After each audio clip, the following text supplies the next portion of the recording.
Hey everyone, it's Seth from Extreme Wheel US, and today we're going to assemble the ES model.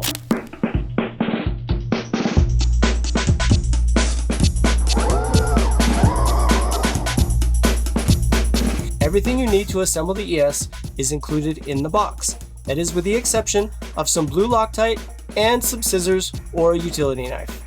Now, while you can assemble the ES by yourself, it does make things a little bit easier if you have a partner, and I want to thank my partner, Chris Brady, for joining me today to help me assemble the ES.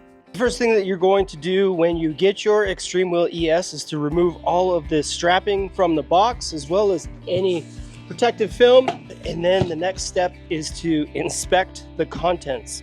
Inside the box, you will find a box that contains the charger, front fender. Part of the fender kit is also going to be 3 screws and 3 washers. The rear fender, 2 box wrenches, and 6 Allen keys, as well as the foot peg.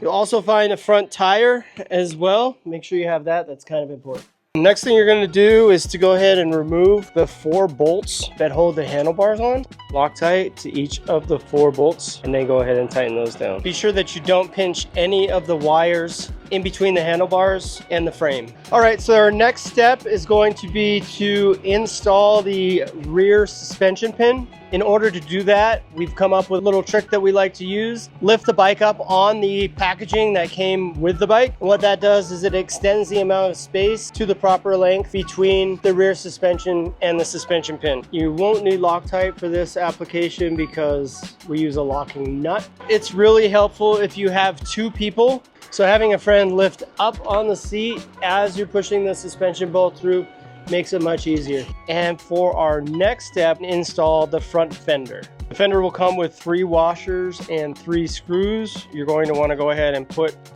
a washer into each of the holes, and then the screws will go up from underneath. Next, place the mudguard in place, and then install 1 screw on each side. Next, I'm going to install the right peg. Put a little bit of Loctite there on the threaded side, and then you'll go ahead and feed that in, tighten that peg. The next step is going to be to install the front tire and brake caliper. We're going to go ahead and lift the bike up and rotate the cardboard. Unscrew the screws that are on each side of the axle. She'll put the tire in place, being sure that the rotor is on the left-hand side of the bike to match up with the caliper. Install the end cap on the front tire with the tapered end facing outwards, and then reinstall the front axle, tightening both sides at the same time. This is one point of maintenance you're going to want to check on a periodic basis just to make sure that these don't come loose. All right, the next step is going to be install the brake caliper, front brake caliper. All right, the brake caliper bolts should be in the brake caliper. The next step will be to go ahead and apply some Loctite to the threads of each of those bolts, and then finally you'll tighten each of the 2 brake caliper bolts. All right, the final step will be to make the connections inside the battery bay, and then to go ahead and install the seat. Go ahead and remove the seat,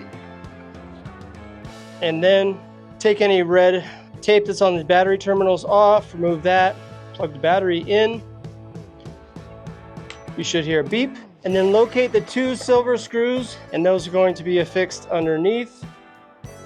And that's all there is to it.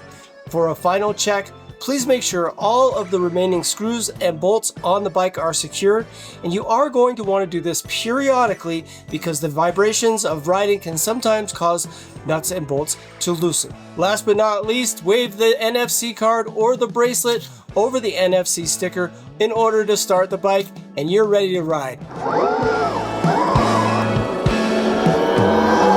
If you need to download the app or the manual, please visit our website, extremewheelus.com.